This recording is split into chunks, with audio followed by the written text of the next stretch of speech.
सार्वजनिक मंचों पर संजय मेहता जी को जो है उनको बदनाम किया जा रहा था। वो बार-बार अपने भाषणों में एक ही चीज़ को दोहराया करते थे कि उनकी जो पहचान मिली है संजय मेहता जी को वो जो है हमारी वजह से मिली है, टाइगर जयराम महतो की वजह से मिली है।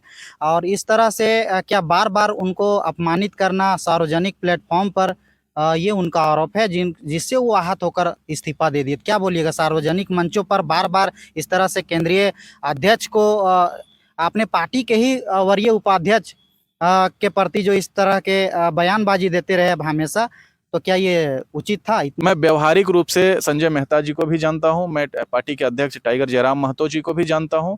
इन दोनों के बीच में हमेशा सम्मान का रिश्ता रहा है। हमारे पार्टी के अध्यक्ष ने कभी भी उनको दादा से नीचे कभी संबोधित नहीं किया है, तो सम्मान परस्पर मिला ही है। हाँ देखिए, आपने जो बातें कही कि आरोप की बात, आरोप अलग चीज है और शिकायत अलग चीज है।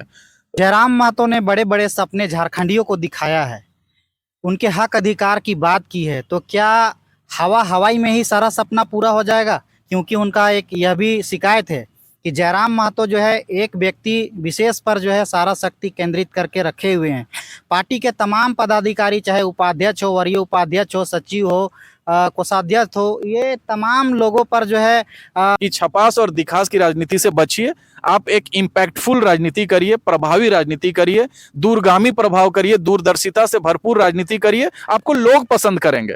ये पेपर में छपना, ये फ्लैक्स में छपना या पंपलेट में छपना, इसकी अपेक्षा अगर आप रखते हैं तो थोड़ा आपको बौद्धिक स्तर और बढ़ाने की जरूरत है, थोड़ा आपको पॉलिटिकल मैच्योरिटी और लाने की जरूरत है। झारखंड मांगे संजय मेहता भी लॉन्च कर सकते थे, लेकिन हमने केंद्रीय अध्यक्ष के प्रमोशन या प्रमोट करने के लिए हमने जो है झारखंड मांगे जयराम अभियान का लॉन्चिंग किया, लेकिन उसको भी कार्यकर्ताओं ने सफल नहीं होने दिया।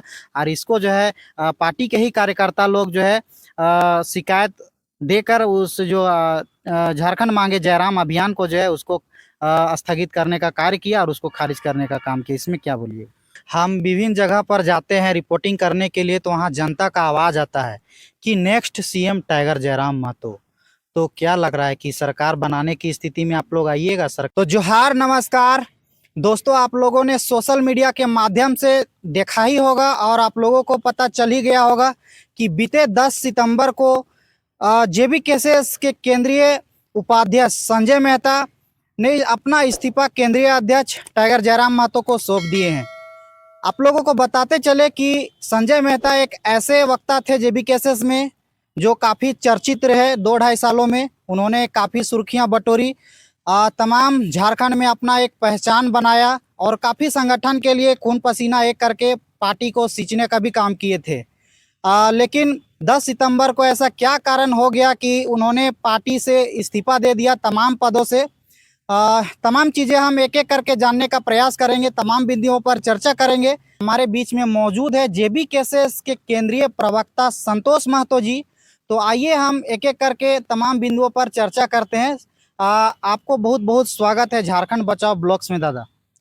धन्यवाद, और आपको भी जोहार है, आपके तमाम सब्सक्राइबर्स, फॉलोवर्स और जहां तक हमारा संदेश प्रचारित हो रहा है उन सभी को झारखंडी जोहार। बीते दिन संजय मेहता ने अपना इस्तीफा त्यागपत्र केंद्रीय अध्यक्ष टाइगर जयराम महतो को सौंप दिया है।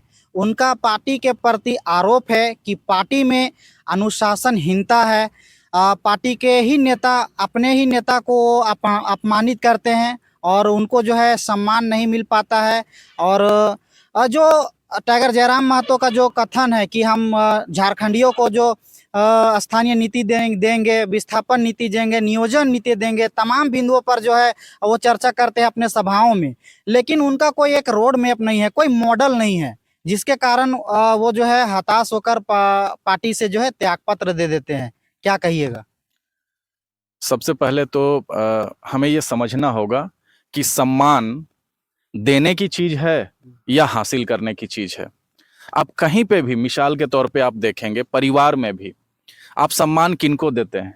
जो सम्मान करने लायक, सम्मान लेने लायक काम करते हैं। अगर आपको सम्मान नहीं मिल रहा है, यानी कि आपने सम्मान लेने जैसा कुछ किया नहीं, तभी तो आपको सम्मान नहीं मिल रहा है। लेकिन उन बातों पे नहीं जाना चाहूँगा।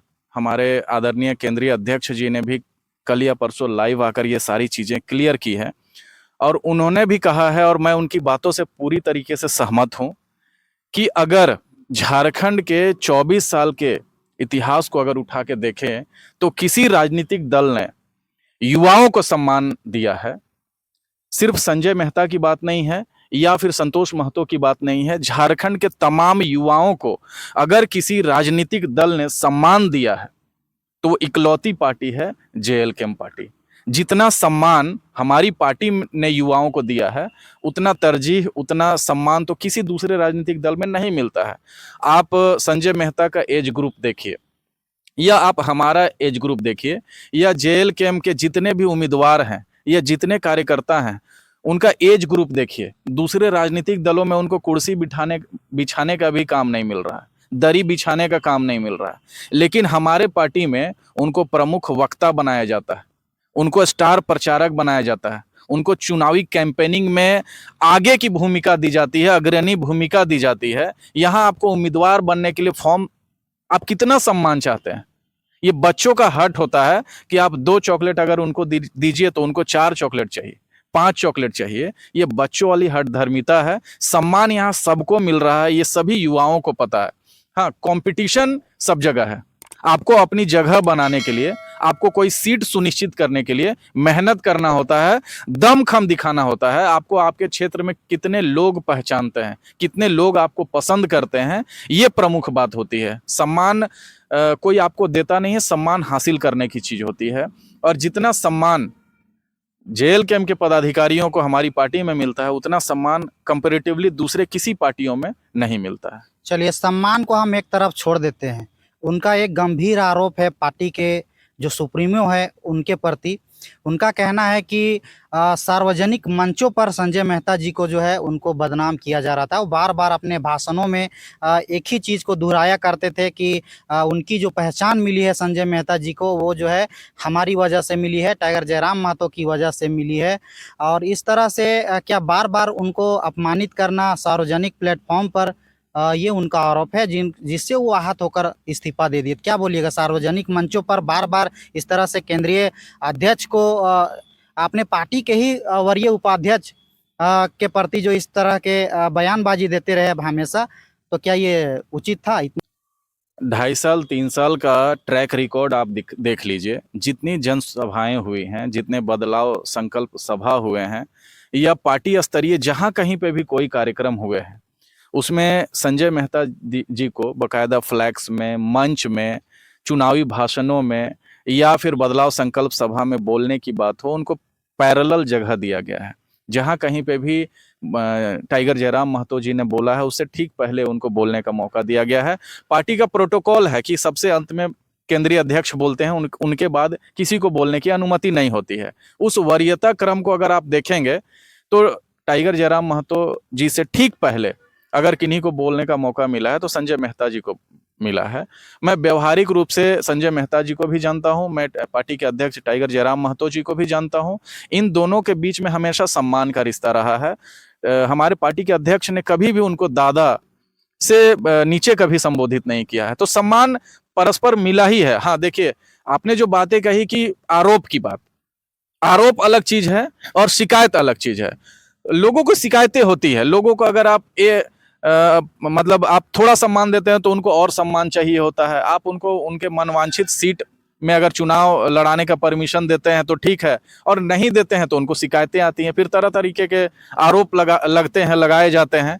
इसको मैं आरोप के तौर पे नहीं देखता हूं, मैं इसको शिकायत के तौर पे देखता हूं। और शिकायतें होती है, शिकायत होती है तो उसका निपटारा के लिए, उसके समाधान के लिए आपको पार्टी के अध्यक्ष के साथ बैठना चाहिए या सेंट्रल कमेटी के लोग हैं उनके साथ बैठना चाहिए। आपको कोई शिकायत है तो उसको बैकडोर से आपको उसका समाधान निकालना चाहिए, ना कि पब्लिक प्लेटफॉर्म पे आपको शिकायतें बतानी चाहिए। सम्मान उनको मिला है और जितना सम्मान उनको मिला है उनके कंपैरिजन में और किसी पदाधिकारी को शायद ही सम्मान मिला हो। एक उनका और भी शिकायत था, वो हमेशा अपने अभी सोशल मीडिया के माध्यम से लोगों को जो वाइड दे रहे हैं उसमें बता रहे हैं कि संजय मेहता जी को बहुत सारे मंचों में बुलाया नहीं जा रहा था लोकसभा चुनाव के बाद में। उनका ही लोकसभा में कार्यक्रम होता था, उनको ही पता नहीं रहता था और कहीं न कहीं कार्यक्रम हो जाता था। यहाँ तक बोले हैं कि जो बैनर पोस्टर बनता था, उसमें भी उनका जो फ़ोटो लगता था उसको भी कहीं न कहीं फ़ोटो जो है नहीं लगाने का ऊपर से कोई आदेश देता था, जो कि उसका फ़ोटो भी नहीं लग पा रहा था और उनको जो है मंच पर भाषण दिए जाने से मतलब रोका जा रहा था। इस पर आप क्या बताइएगा? महत्वपूर्ण ये है कि पार्टी की विचारधारा कैसे फैल रही है। ये छपास, ये दिखास की राजनीति और उसकी चाहत कब तक? शुरुआती दौर पे जब पार्टी का स्थापना हुआ, उस समय चुनिंदा चेहरे थे, लेकिन पार्टी अब विस्तारित होते जा रही है। पहले हम लोग 12-13 विधानसभाओं की बात करते थे, लेकिन आज पार्टी 65 विधानसभाओं की बात कर रही है। पहले उत्तरी छोटा नागपुर क्षेत्र में जो सच्चाई है, वो हमें स्वीकार करना चाहिए कि जेबी केसेस या जेएलकेएम का प्रभाव पहले उत्तरी छोटा नागपुर के धनबाद, बोकारो, रामगढ़, मांडू ये बेल्ट में था। लेकिन धीरे-धीरे पार्टी का प्रसार हुआ। हमारे पार्टी के अध्यक्ष टाइगर जयराम महतो जी के विचारधारा को पूरे झारखंड के लोगों ने अपनाना शुरू किया। उत्तरी छोटा नागपुर से पार्टी प्रसारित होके दक्षिणी छोटा नागपुर गई, कोल्हान गई, संथाल गई, पलामू तक पहुंच गई। तो चेहरे बढ़ रहे हैं, नेता बढ़ रहे हैं। आपको आपके क्षेत्र में प्रतिनिधित्व करने के लिए आपके क्षेत्र के नेताओं को प्रमोट करना होगा। आप अगर दक्षिणी छोटा नागपुर चले जाते हैं तो वहां पे भी आपको चुनिंदा चेहरों को फ्लैक्स में या बैनर में या मंचों में जगह देना होगा।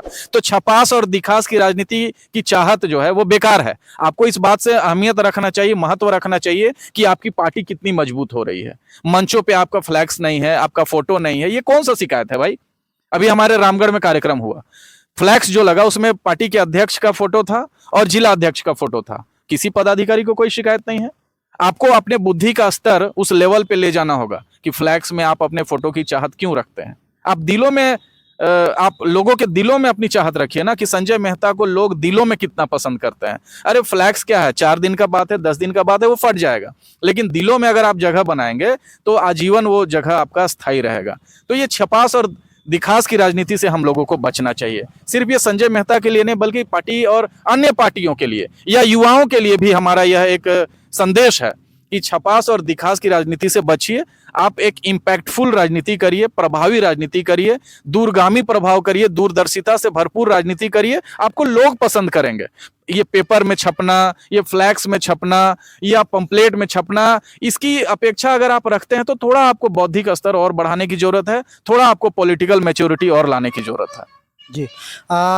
उन्होंने एक एक भी शिकायत ये भी बताया है कि हमने टाइगर जयराम महतो को प्रमोट करने के लिए, उनकी पॉपुलैरिटी बढ़ाने के लिए झारखंड मांगे जयराम अभियान का जो रांची में लॉन्चिंग किए थे, वो बोल रहे थे कि हम झारखंड मांगे जयराम भी झारखंड मांगे संजय मेहता भी लॉन्च कर सकते थे, लेकिन हमने केंद्रीय अध्यक्ष के प्रमोशन या प्रमोट करने के लिए हमने जो है झारखंड मांगे जयराम अभियान का लॉन्चिंग किया, लेकिन उसको भी कार्यकर्ताओं ने सफल नहीं होने दिया और इसको जो है पार्टी के ही कार्यकर्ता लोग जो है शिकायत देकर उस जो झारखंड मांगे जयराम अभियान को जो है उसको स्थगित करने का कार्य किया और उसको खारिज करने का काम किया। इसमें क्या बोलिए? व्यक्तिगत रूप से अगर मेरी राय आप जानना चाहते हैं तो व्यक्तिगत रूप से झारखंड मांगे जयराम निश्चित रूप से एक बहुत ही प्रभावी अभियान था, है। अभी भी झारखंड मांगे जयराम का लोगो हम लोग अलग अलग बैनर में, अलग अलग पंपलेट में और अलग अलग जगहों में हम लोग उसका इस्तेमाल कर रहे हैं। बहुत प्रभावी अभियान रहा है झारखंड मांगे जयराम। लेकिन अलग से झारखंड मांगे जयराम अभियान की हमको लगता है कि जरूरत हमें महसूस नहीं हो रही है। एक प्रभावी अभियान था, नो डाउट, लेकिन ये आपकी उपयोगिता है। अगर आपको पार्टी ने केंद्रीय उपाध्यक्ष बनाया है तो आप पार्टी के लिए या पार्टी के अध्यक्ष के प्रचार के लिए, प्रमोशन के लिए अगर कोई काम करते हैं तो वो आपकी जवाबदेही है, वो आपकी जिम्मेदारी है, वो आपका कर्तव्य है, आपको करना ही चाहिए। अगर मैं कहता हूं कि मैंने टाइगर जयराम महतो के प्रचार प्रसार के लिए फलाना अभियान किया या फलाना कार्यक्रम किया या पार्टी को मजबूत करने के लिए फलाना कार्यक्रम किया, तो भाई मेरी जिम्मेदारी है ना।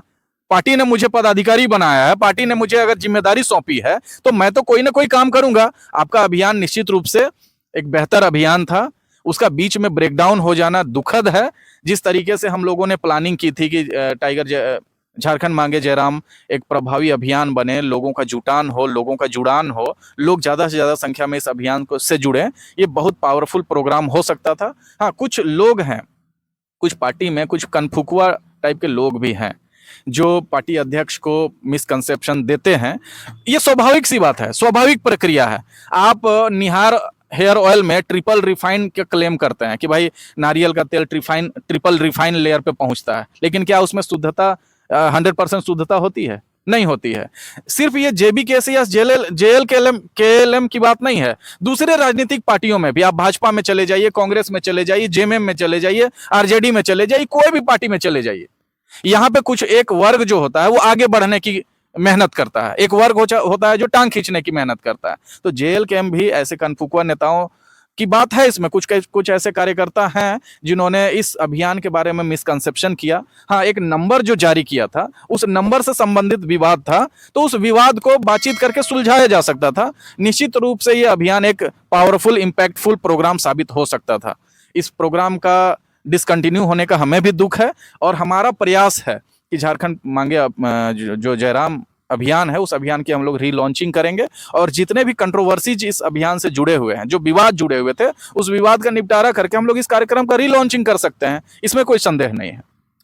जयराम महतो ने बड़े बड़े सपने झारखंडियों को दिखाया है, उनके हक अधिकार की बात की है, तो क्या हवाई में ही सारा सपना पूरा हो जाएगा? क्योंकि उनका एक यह भी शिकायत है कि जयराम महतो जो है एक व्यक्ति विशेष पर जो है सारा शक्ति केंद्रित करके रखे हुए हैं।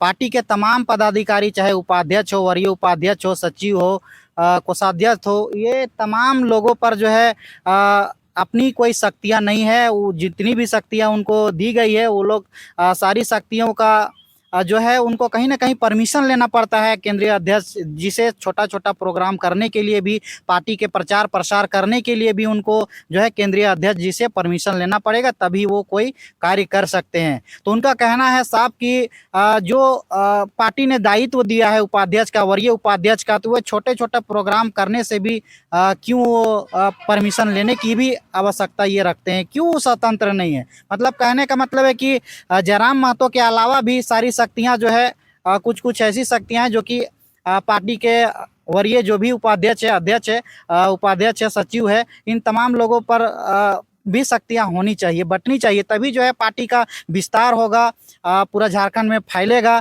और सेकेंड स्टेज का जो लीडरशिप है वो झारखंड में पनपेगा। तो इस पर क्या बोलिए? इस बातचीत का गवाह, साक्षात गवाह मैं रहा हूं। जो लोग भी ये शिकायत कर रहे हैं कि छोटे छोटे कार्यक्रम करने के लिए पार्टी अध्यक्ष की अनुमति लेनी होती है, तो इसमें बुराई क्या है? अनुमति लेने में बुराई क्या है? अनुमति लेना चाहिए। लेकिन इस बात को मैं क्लियर करना चाहता हूं, जब ये बातचीत हुआ था उसका मैं साक्षात गवाह रहा हूं। पार्टी के अध्यक्ष जयराम महतो जी का स्पष्ट कहना है कि आप मुझे सूचना दें, अनुमति प्राथमिकता है। मैं खुद भी इस बात को एक्सेप्ट करता हूं कि अनुमति लेनी चाहिए, इसमें कोई बुराई नहीं है। अगर हम छोटा भी कार्यक्रम कर रहे हैं, उसका इंटीमेशन अगर हम पार्टी के अध्यक्ष को दे रहे हैं, तो क्या बुराई है? सूचना तो देना ही चाहिए। पहली प्राथमिकता होनी चाहिए कि अनुमति ले। अगर आपको लगता है कि आपका ये जो कैंपेनिंग है या कोई पर्टिकुलर प्रोग्राम है जो प्रभावी है, जो अच्छा है, जो पार्टी के बेहतरी के लिए है, जो पार्टी के अध्यक्ष के बेहतरी के लिए है, संगठन के विस्तार के लिए बेहतरी के लिए है, या विचारधारा को मजबूती देने के लिए है, वैसे प्रोग्राम की आप सूचना दें। हाँ, कोई बड़ा प्रोग्राम है जिसमें पार्टी के नीति सिद्धांतों के बारे में पब्लिक में कोई ओपिनियन जा सकता है या पब्लिक में कोई बड़ा संदेश जा सकता है, तो उसके लिए आपको पार्टी के अध्यक्ष के सूचना परमिशन लेनी चाहिए। और ये सिर्फ जेल के में नहीं, बल्कि दूसरे राजनीतिक दल में भी ऐसे हैं। बहुत सारे दलों में मुख्यमंत्री के दावेदार लोग हैं, लेकिन फिर भी वो पार्टी के अध्यक्ष से अनुमति लेते हैं कि फलाना काम है, फलाना अभियान है, फलाना कार्यक्रम है, इसको हम लोग करना चाहते हैं। तो ये पार्टी का नियम है, संविधान से पार्टी चलती है, किसी के कहने से या किसी के इच्छा से पार्टी नहीं चलती है। पार्टी फोरम में अगर आपको काम करना है तो आपको पार्टी के हिरार्की को मानना पड़ता है, आपके सीनियर जो है उनकी अनुमति लेनी पड़ती है। और ये गर्व की बात है, अगर पार्टी के अध्यक्ष को हम सूचना दे रहे हैं या पार्टी के अध्यक्ष की अनुमति से हम कोई काम कर रहे हैं, तो ये इससे बेहतर क्या हो सकता है? ये सबसे अच्छा तरीका है। आपको पार्टी के अध्यक्ष को, पार्टी के फोरम को, पार्टी के केंद्रीय नेतृत्व को भरोसे में लेकर कोई कार्यक्रम करने में आपत्ति क्या है? करना चाहिए। मेरा भी स्टैंड है कि आप पार्टी का कोई भी गतिविधि करते हैं तो आपको अनुमति लेनी चाहिए, और आपको लगता है कि नहीं वो पार्टी की गतिविधि पार्टी के हित के लिए है, तो आपको कम से कम पार्टी नेतृत्व को सूचना देनी चाहिए। मेरा स्टैंड क्लियर है। एक उनका और भी शिकायत है कि जो नए पार्टी में शामिल होते हैं, जो नए दूसरे संगठन को छोड़कर जेबी केसेस में शामिल होने आते हैं, जो बड़े चेहरे हैं दूसरे पार्टी का, उनको जो है स्वागत तो कर दिया जाता है, लेकिन उस मंच पर उसको 2 शब्द बोलने का भी मौका नहीं दिया जाता है। और दूसरे पार्टी में ऐसा नहीं होता है, उनको स्वागत किया जाता है, 2 शब्द बोलने का मौका दिया जाता है, लेकिन यहाँ सिर्फ जयराम के सिवा दूसरे दल के जो नेता आते हैं इसमें शामिल होने के लिए, वो काफ़ी तैयारियों के साथ में आते हैं, काफ़ी संख्या बल के साथ में आते हैं, काफ़ी वो खर्चा करके इस पार्टी में शामिल होने के लिए आते हैं, किंतु उनको 2 मिनट का समय भी नहीं दिया जाता है उनको उस सभा को संबोधित करने के लिए। तो क्या ये उचित है, सही है, या इसकी कमी है? होना चाहिए ऐसा? देखिए, जैसे जैसे चुनाव नजदीक आ रहा है, झारखंड की जनता टाइगर जयराम महतो को सुनना चाहती है। झारखंड के अंतिम क्षेत्र में आप चले जाइए, सुदूरवर्ती क्षेत्र में चले जाइए, आज टाइगर जयराम महतो की लोकप्रियता इतनी मजबूत हो गई है, इतनी बुलंद हो गई है कि लोग जयराम महतो जी के अलावा दूसरे किसी को सुनना नहीं चाहते हैं। ये बात को स्वीकार करना पड़ेगा। अगर आपको बोलना है, आपको बोलने के लिए मौका दिया जाता है, लेकिन ये भी ध्यान रखना होता है कि कोई कार्यक्रम किस उद्देश्य से रखा गया है। अगर उसमें मुख्य अतिथि या मुख्य वक्ता टाइगर जयराम महतो जी हैं, तो उनके बाद तो बोलने की कोई पॉसिबिलिटी नहीं है। हाँ, उससे पहले लोगों को बोलने का मौका दिया जाता है, लोगों को सम्मान दिया जाता है, कई कार्यक्रम इसके उदाहरण हैं। तो ये आरोप एकदम सरासर गलत है, ये शिकायत का बात है। हम लोग भी कभी कभी चाहते हैं कि हम लोग मंच से संबोधित करें, लेकिन हमें संबोधित किसको करना है? पब्लिक को करना है, जनता को करना है। और जनता अगर टाइगर जयराम महतो जी को सुनना चाहती है तो हमें जनता के इच्छा को प्राथमिकता देनी चाहिए, न कि हमारी इच्छा को। हम अगर बोलना चाहते हैं लेकिन पब्लिक हमारी सुनना नहीं चाहते हैं, या पब्लिक डायरेक्टली पार्टी के अध्यक्ष को सुनना चाहते हैं, वो उनके विचारधारा को से रूबरू होना चाहते हैं, अपनी आंखों से टाइगर जयराम महतो को बोलते हुए देखना चाहते हैं, कानों से सुनना चाहते हैं, आप उनको उनके इच्छा को कैसे मार सकते हैं? आम पब्लिक वर्तमान समय में टाइगर जयराम महतो को सुनना चाहती है। हाँ, उससे पहले क्षेत्रीय नेताओं को महत्व दिया जाता है, बोलने का मौका दिया जाता है। इसके कई उदाहरण है, सोशल मीडिया उदाहरण है, प्रेस है, आप अलग अलग प्लेटफॉर्म में देख सकते हैं कि सबको बोलने का मौका दिया जाता है। वो कार्यक्रम के स्वरूप पे डिपेंड करता है। अब कोई कार्यक्रम अगर मान लीजिए 4 बजे तय हुआ, लेकिन किसी कारणवश 6 बज गए हैं, लोग अलग अलग ग्रामीण क्षेत्रों से आए हुए हैं, दूर से आए हुए हैं, तो वहां पे प्रमुख वक्ता के तौर पर स्वाभाविक सी बात है कि आपको जयराम महतो जी को ही बोलने का मौका देना चाहिए। ये मतलब ये अंडरस्टैंडिंग की बात है, ये कोई शिकायत की बात नहीं है। अगर इस बात की शिकायत है तो ऐसे बहुत सारे ऐसे कार्यक्रम हैं जहां पे उनको बोलने का मौका दिया गया है, उन्होंने बोला भी है, और लोग उनको एक अच्छे वक्ता के रूप में पहचानते हैं, जानते, स्वीकार भी करते हैं। मैं खुद भी उनको एक अच्छे वक्ता के रूप में स्वीकार करता हूं। लेकिन आपको एक अच्छे वक्ता के साथ साथ एक अच्छा नेतृत्वकर्ता भी बनना होगा। इस बात पे भी आपको मेहनत करनी चाहिए। आप सिर्फ बोलने की प्रैक्टिस कर रहे हैं, आपको लीडरशिप का मौका दिया गया, आपको पार्टी का उपाध्यक्ष बनाया गया है, तो आपको उस दायित्व के प्रति, आपको उस जवाबदेही, उस जिम्मेदारी के प्रति भी जमीनी स्तर पे काम करने का सोचना चाहिए ना। सिर्फ आपकी चिंता बोलने को लेकर क्यों है? आपकी चिंता करने को लेकर भी होनी चाहिए कि हम पार्टी के को मजबूत करने के लिए, पार्टी के वोटिंग परसेंटेज को और ज्यादा बढ़ाने के लिए हम क्या काम कर सकते हैं। तो काम पे भी आपको फोकस करना चाहिए। बोलने का मौका मिलेगा, आपको काम के आधार पर बोलने का मौका मिलता है। आप कोई मंच सज रहा है, वहां पे आप बोलने की ख्वाहिश क्यों करते हैं? मंच सजने से पहले और मंच सजने के बाद भी जो वहां के कार्यकर्ता काम करते हैं, उनके साथ आपका जुड़ाव कैसा है? कितने लोगों से आप मिले? ये भी बात सोचने की बात है। मैं आज के संदेश के माध्यम से उन तक यह मैसेज भी देना चाहता हूं कि टेंट जब बन रहा है, मंच जब बन रहा है, तब भी आप पहुंचे। मंच में जब कार्यक्रम होता है तब तो आपको मौका दिया ही जाएगा।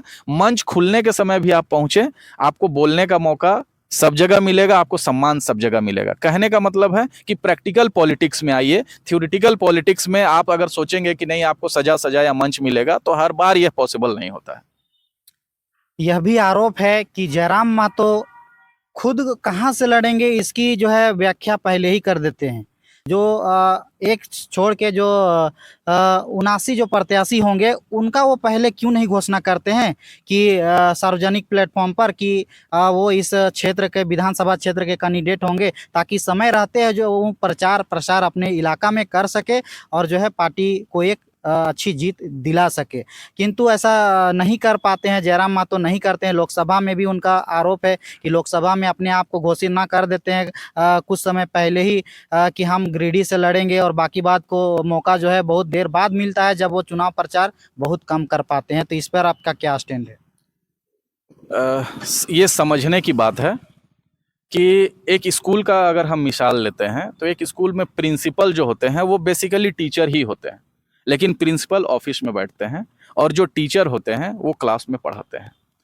प्रिंसिपल की इच्छा होती है कि वो क्लास ले कि ना ले, उनका काम ऑफिशियल होता है, ठीक है। वो भी शिक्षक ही हैं लेकिन वो प्रिंसिपल बन जाते हैं। आप संविधान की बात करें या अनुशासन के नियमों की बात करें, अगर मैं बोलूंगा कि पहली पंक्ति में पहले स्थान पर मैं रहूं, दूसरा भी बोलेगा कि मैं ही रहूं, तीसरा भी बोलेगा कि मैं ही रहूं, तो क्या पंक्ति कभी बनेगी? क्या आपको स्वीकार करना होगा कि पहले स्थान पे कौन रहेगा, दूसरे स्थान पे कौन रहेगा, तीसरे स्थान पे कौन रहेगा, चौथे स्थान पे कौन रहेगा, तभी लाइन बनेगी। पार्टी के अध्यक्ष के साथ आप तुलना क्यों करते हैं? पार्टी के अध्यक्ष जो है पार्टी के सर्वे सर्वा है, उनकी विचारधारा के आधार पर पार्टी का निर्माण हुआ है।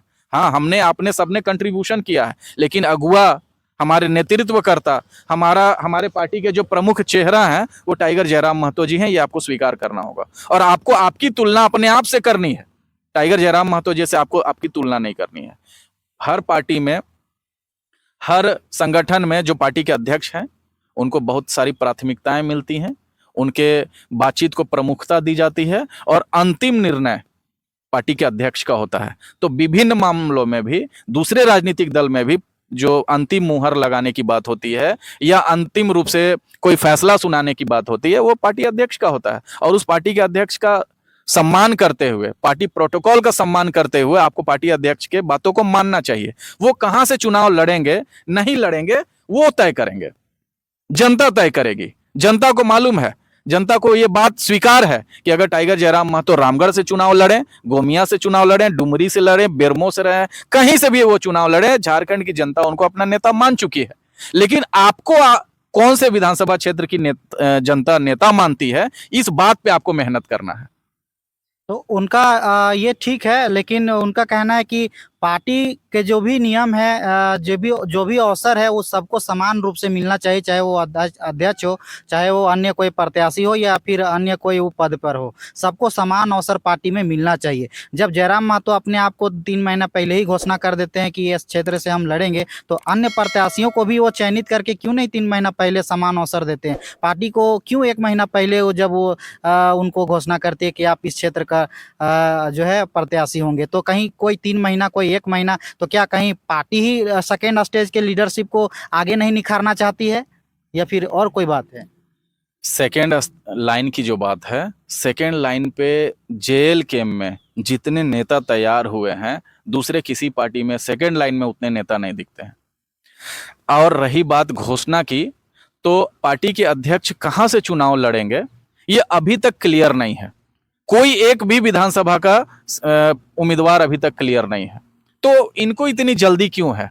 कहाँ की, कौन से उम्मीदवार की आप बात करें कि पार्टी में किसी विधानसभा में अभी तक कोई उम्मीदवार की घोषणा नहीं हुई है। सारे विधानसभा के जितने भी उम्मीदवार हैं, जो नेतृत्व करता है, जिनको लगता है कि हमें चुनाव लड़ना है, उनको सख्त निर्देश दिया गया है कि आप जमीन में काम करें, आप अपने क्षेत्र में लगातार कार्यक्रमों में शामिल हों, पार्टी के विचारधारा को अंतिम लोगों तक लेके जाएं और आप अपनी मजबूत उपस्थिति अपने विधानसभा में सुनिश्चित करें। यही निर्देश हमारी जानकारी में है कि सारे प्रत्याशियों को, सारे उम्मीदवार को और सारे कार्यकर्ताओं को यही निर्देश मिला है। कोई भी विधानसभा में अभी हमारा प्रत्याशी क्लियर नहीं है। जब भी प्रत्याशी क्लियर होगा, वो सारे विधानसभा में स्टेप वाइज, फेज वाइज प्रत्याशियों का नाम पब्लिश किया जाएगा। चलिए, अब आरोप प्रत्यारोप का दौर को यहीं पर छोड़ते हैं और अब हम अपनी बातचीत शुरू करते हैं। दादा, हम जानना चाहेंगे कि जो संजय मेहता ने त्यागपत्र दिया अपने तमाम पदों से, क्या लगता है कि वो आनन फानन में दिए? उनको थोड़ा सा और संयम रखना चाहिए था, पार्टी में थोड़ा सूझबूझ के उसके बाद कोई फैसला लेना चाहिए था? नहीं लगता है कि वो जल्दीबाजी में पार्टी छोड़ गए? एक इंग्लिश में कहावत मतलब कोटेशन है कि education without values makes a person clever devil. इसका मतलब यह है कि आप अगर शिक्षित हैं, आपने अगर शिक्षा हासिल की है और आपकी शिक्षा में विचारधारा नहीं है, सिद्धांत नहीं है, तो आपको वो एक चालाक दैत्य बना देता है। आप शिक्षित हैं, लेकिन आपकी शिक्षा में विचारधारा होनी चाहिए। विचारधारा अगर नहीं है तो आप एक चालाक दैत्य कहे जाते हैं। लोग अपने सुविधानुसार तर्कों को बदल देते हैं, लोग अपने सुविधानुसार विचारधाराओं को मॉडिफाई कर देते हैं, लेकिन सच हमेशा सच ही होता है। और सच ये है कि बिना मेहनत के, बिना प्रैक्टिकल पॉलिटिक्स के, बिना क्षेत्र के लोगों के दिलों में अपनी जगह बनाए हुए कोई भी उम्मीदवार आज तक चुनाव में जीत हासिल नहीं कर पाया है। और आपके क्षेत्र के लोग आपको कितना पसंद करते हैं, आपको अपने नेता के रूप में कितना स्वीकार करते हैं, उसके लिए आपको वर्षों वर्ष मेहनत करना होता है। आप सोचेंगे कि 2.5 साल 3 साल में पार्टी ने मुझे सम्मान देना शुरू कर दिया तो क्षेत्र की जनता भी मुझे अपना नेता या विधायक के रूप में स्वीकार कर लेगी, ऐसा नहीं होता है। बगल के सीमावर्ती विधानसभाओं में आप देख लीजिए, वहां के जो उम्मीदवार हैं वो 12 साल 15 साल 20 साल से मेहनत कर रहे हैं, लेकिन उनको अभी भी संभावना नहीं दिख रहा है कि क्षेत्र की विधायकी उनको कब मिलेगी। आप 2.5 साल 3 साल में कैसे आप इतना उत्तेजित हैं या लालायित हैं कि आपको विधायक बना ही दिया जाए या आप विधायक बन ही जाए? आपको क्षेत्र के लोगों के दिलों में विश्वसनीयता बनाने के लिए एक लंबा संघर्ष करना होता है, लंबा समय देना होता है। उस बात की तैयारी करके अगर आप राजनीति में आए हैं तो ही आप सफल हो पाएंगे। आपको ऐसा लगता है कि नहीं, कोई क्रैश कोर्स है या कोई लैटरल एंट्री है और आपको डायरेक्ट पार्टी के लोग आपको विधायक बना देंगे, ऐसा नहीं हो। अंतिम रूप से क्षेत्र की जनता आपको विधायक बनाएगी और उसके लिए आपको क्षेत्र की जनता से कनेक्ट होना पड़ेगा। उनके दिल में, उनके दिमाग में, उनके बुद्धि में, उनके विवेक में अपनी जगह बनानी होगी, अपनी विश्वसनीयता मजबूत करनी होगी, तभी आप चुनावी दंगल में सफल हो पाते हैं।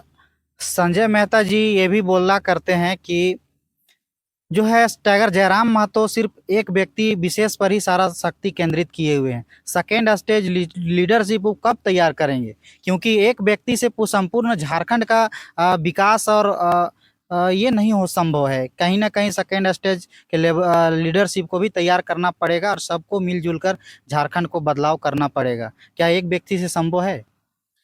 होना चाहिए, करना पड़ेगा, ऐसा करना चाहिए, वैसा करना चाहिए, ये करना चाहिए, वो करना चाहिए। कौन कर देगा? कौन करेगा? इकलौते टाइगर जयराम महतो बैठे हुए हैं कि आप जितना अपेक्षाएं हैं, जितना आपकी ख्वाहिशें हैं, जितना मेहनत करना का नसीहत देना है, जितना ज्ञान देना है, जितना सुझाव देना है, आप पार्टी के अध्यक्ष के माथा पे थोप दीजिए कि वही करेंगे। करेगा कौन? आपको किस लिए पदाधिकारी बनाया गया है? आप भी पदाधिकारी हैं। आप अगर बराबर हिस्सेदारी की बात करें तो मेहनत में भी तो हिस्सेदारी बराबर होनी चाहिए ना। एक दिन में पागल टाइप से हमारा पार्टी के अध्यक्ष जो है वो 20-20 जगहों पे सभा कर रहे हैं, रात रात मेहनत कर रहे हैं, और आप क्या कर रहे हैं? ये सवाल उन सभी के लिए है कि आप अगर हिस्सेदारी की बात कर रहे हैं तो मेहनत में हिस्सेदारी क्यों नहीं? आप सभाएं करिए, आप अलग अलग जगहों पे जाइए, आप कार्यक्रम लीजिए, लोगों का जुटान करिए, उसमें मंच सजाइए, उसमें बोलिए, पार्टी के विचारधारा को मजबूत करिए, प्रचारित प्रसारित करिए, झारखंड के अंतिम कोने तक लेके जाइए। रोका कौन है? आप मेहनत में हिस्सेदारी नहीं चाहते हैं, लेकिन सफलता में हिस्सेदारी चाहते हैं। मेहनत में हिस्सेदारी तय करिए। पार्टी के अध्यक्ष जितना मेहनत कर रहे हैं उससे आधा मेहनत करिए, सफलता आपके कदम चूमेगी। जिस तरह से जेबी केसेस और जेएलकेएम से जो बड़े चेहरे हैं, एक तरह से धीरे धीरे उनका पार्टी से त्यागपत्र होते जा रहा है। अभी रिजवान क्रांतिकारी का मामला सामने आया है, उसके बाद संजय मेहता जी भी पार्टी छोड़ चुके हैं। कुछ दिनों से देवेंद्र नाथ महतो भी पार्टी से थोड़ा खपा खपा चल रहे हैं। तो ऐसे में कैसे विकास संभव हो पाएगा? जो झारखंड के बारे में सोच रखे हैं टाइगर जयराम महतो की, झारखंड को हमको ऐसे रोड मैप पर आगे ले जाना है, ये मॉडल होगा हमारा, कैसे इस तरह से जब लीडरशिप ही आप लोग का समाप्त होते जाएगा, कैसे झारखंड का होगा विकास? जो नेता या जो पदाधिकारी नाराज चल रहे हैं, वो किस लिए नाराज चल रहे हैं, वो नाराजगी की वजह भी तो बताएं। हम आपसे नाराज हैं।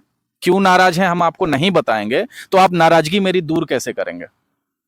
आप अगर किसी पॉइंट से पार्टी के अध्यक्ष से डिसएग्री हैं, असहमत हैं, आपको लगता है कि नहीं कुछ चीजें ऐसे नहीं दूसरे तरीके से होनी चाहिए, तो आपको इसके लिए प्लेटफॉर्म मिला हुआ है। केंद्रीय समन्वय समिति है, एडवाइजरी कमेटी है, कोर कमेटी है, पार्टी के अध्यक्ष हैं, उनके साथ आप तालमेल बिठाइए।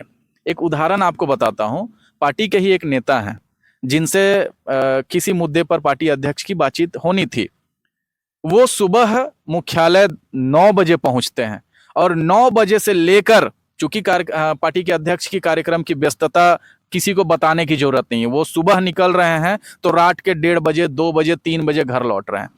लेकिन उस पदाधिकारी की इच्छा शक्ति देखिए कि वो 9 बजे पार्टी मुख्यालय पहुंचते हैं। उनको पता चलता है कि अध्यक्ष महोदय क्षेत्र में कार्यक्रम को लेकर निकले हुए हैं। वो लगातार इंतजार करते हैं। 9:30, 10 बजे रात में उनकी मुलाकात होती है पार्टी अध्यक्ष से, लेकिन उनके चेहरे पे किसी तरीके का कोई शिकन नहीं, कोई शिकायत नहीं, क्योंकि वो व्यक्ति सुलझा हुआ पॉलिटिशियन है, वो सुलझा हुआ राजनीतिक है। उसको पता है कि अध्यक्ष की जिम्मेदारी 81 विधानसभा के लिए है। वो अलग अलग क्षेत्रों में काम करते रहते हैं, उनके दौरा रहते हैं, कार्यक्रम रहते हैं। मैंने खुद अपनी आंखों से देखा है कि 4 जनसभाएं तय होती है, लेकिन उन जनसभाओं के बीच में 40 अलग अलग तरीके के कार्यक्रम रहते हैं। कहीं पे कोई भूतपूर्व सैनिक दुर्घटनाग्रस्त हो गए हैं, कहीं पे कोई पार्टी के समर्थक बीमार चल रहे हैं, कहीं किसी का कोई विवाद चल रहा है। ये 4-5 जनसभाओं के बीच में उन लोगों को भी डील करना होता है, उनसे भी मिलना होता है, ताकि किसी का भी मन पार्टी के लिए छोटा ना हो। तो 12 घंटे के इंतजार के बाद वो व्यक्ति पार्टी के अध्यक्ष के मिलते हैं और वो भी मुस्कुराते हुए। तो आपको इंतजार करना पड़ेगा, आपको सब्र करना पड़ेगा, आपको समझदारी डेवलप करनी पड़ेगी। आपको समझना होगा कि पार्टी के अध्यक्ष व्यस्त हैं। आप चाहेंगे कि नहीं आपके एक एक कॉल पे वो अवेलेबल रहें, तो ये संभव नहीं है। और ये अंडरस्टैंडिंग की बात है, ये इसमें किसी को बुरा लगने जैसा नहीं है। आपको अगर किसी बात की नाराजगी है, आप बैठिए, बात करिए। पार्टी के अध्यक्ष के रूप के प्रति हमारी आस्था ऐसा है, हमारा ऐसा भरोसा है कि जब भी हम लोगों ने कोई पॉजिटिव बात उनको बताया है, उन्होंने स्वीकार किया है और उस पर अमल किया है। हमारे पार्टी के अध्यक्ष जो हैं वो डिजॉल्विंग नेचर के हैं। अगर आप कोई अच्छी राय देंगे, अच्छा सुझाव देंगे, तो वो मानते हैं, स्वीकार करते हैं और उसको दूसरे दिन अमल में लाते हैं। अगर आपकी कोई नाराजगी है तो प्रॉपर चैनल के थ्रू उन तक पहुंचनी चाहिए, तब तो आपकी नाराजगी दूर की जा सकेगी।